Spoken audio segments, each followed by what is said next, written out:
فرمایا یہ تو جو صبح اور شام یہ 3 صورتیں پڑھ لے، فرمایا یہ تمہیں ہر چیز سے کافی ہوگی۔ حضرت عائشہ صدیقہ رضی اللہ تعالی عنہ سے روایت ہے کہ آپ نے فرمایا جب بستر پر سونے کے لیے تشریف لاؤ اپنی دونوں ہتھیلیوں کو اکٹھا فرماتے۔ آپ جب بستر پہ سونے کے لیے تشریف لاتے اپنی دونوں ہتھیلیوں کو اکٹھا کرتے۔ اب آپ دیکھیں یہ عمل ہے۔ ایک بندہ کہتا ہے کہ ہتھیلیوں کو اکٹھا کرنے کی کیا ضرورت ہے، ایسے ہی پڑھ لیں۔ یہ ابکری والے یہ عمل کہاں سے لے آئے ہیں؟ اس کی ناواقفیت ہے، اس کے علم کی کمی ہے۔ جو عمل میرے کملی والے نے فرمایا اب مجھے کسی دلیل کی ضرورت نہیں ہے، یا ہے کسی حوالے کی، کسی ثبوت کی نہیں ہے۔ جو میرے حضور نے فرمایا بس حق ہے، حق ہے اور حق ہے۔ تو فرمایا کہ آپ اپنے دونوں ہتھیلیوں کو غور سے توجہ کریں، اکٹھا فرماتے جیسے ہم دعا کے لیے جمع کرتے ہیں ہتھیلیوں کو، دعا مانگتے ہیں نا، ایسے میرے حضور اپنی دونوں ہتھیلیوں کو اکٹھا فرماتے، پھر 3 صورتیں پڑھتے۔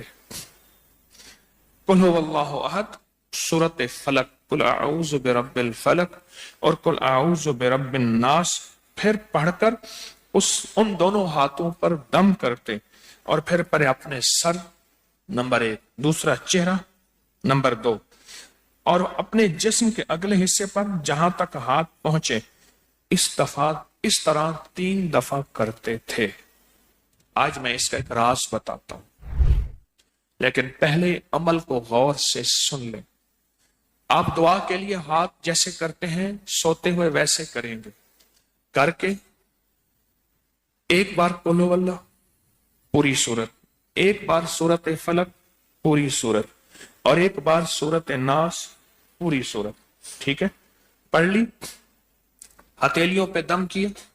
دم کرنے کے بعد پہلے سر پر، اوپر سے شروع کرتے حضور، سر، پھر چہرہ، چہرے کے بعد اپنے جسم کے اگلے حصے پہ جہاں تک ہاتھ پہنچتا، پھر پچھلے حصے پہ آپ پھیرتے، اگلے حصے پہ پھیرتے، پھر دوسری دفعہ ایسے کرتے، ہاتھ پھیلاتے دونوں ہتھیلیاں، پھر یہ 3 صورتیں پڑھتے، پھر ایسے کرتے، پھر تیسری دفعہ بھی ایسے کرتے تھے۔ اس کے فائدے کیا ہیں؟ میں فائدے بتاتا ہوں۔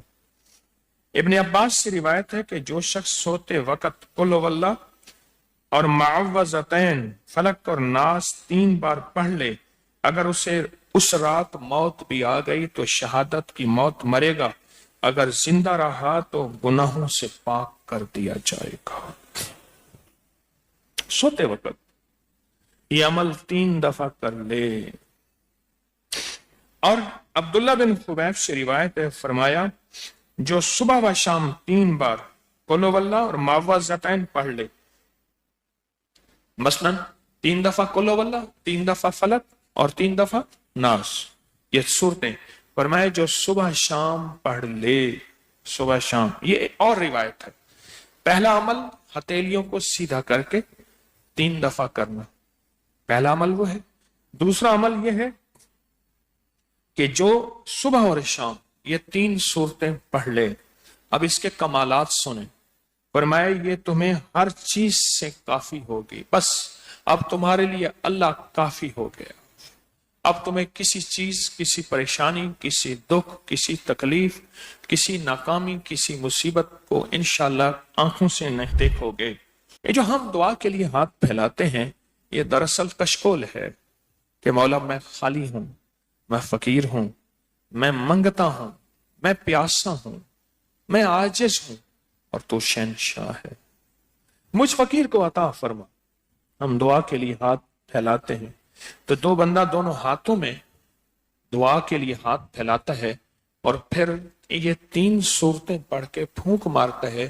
ان تمام 3 صورتوں کا نور، اس کا سرور، اس کی برکت، اس کی رحمت اور اس کی عطا اس کے ہاتھوں پہ آتی ہے، پھر اس ساری عطا کو اپنے پورے جسم پر پھیرتا ہے تو ایسے ہے اس کے پورے جسم پہ ایک نور کا حصار، دیوار، ایک نور اس کے جسم پہ پھر اس کو دنیا کا کوئی حسد کا تیر، کوئی جادو کا تیر اس پہ وار نہیں ہوتا، کوئی دشمن کا ایسا تیر جو انتقام کا ہو، ناکامی کا ہو، پریشانی کا ہو، اس تیر کا وار نہیں ہوتا۔